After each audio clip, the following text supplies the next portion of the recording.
Tada ako vam ko reče, evo ovde je Hristos ili onde, ne verujte. Ustrojivši na zemlji svetu crkvu, Hristos Gospod, Spasitelj naš, želi da u njoj prebiva kao njena glava, kao njen oživitelj i upravitelj.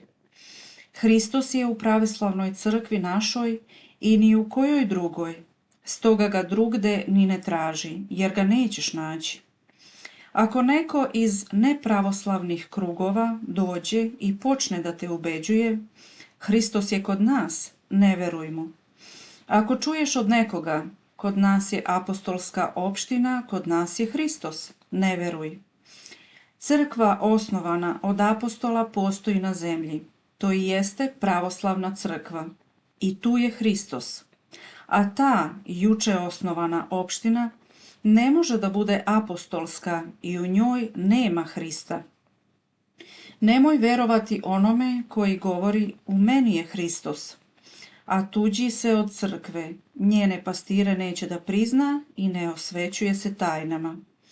U njemu nije Hristos, nego drugi duh koji sebi prisvaja ime Hrista da bi te odvukao od Hrista Gospoda i od njegove svete crkve. I ne veruj nikome ko ti bude predlagao nešto što je i najmanje strano crkvi. Sve takve poznaj kao oruđe lažljivih duhova i kao propovednike laži.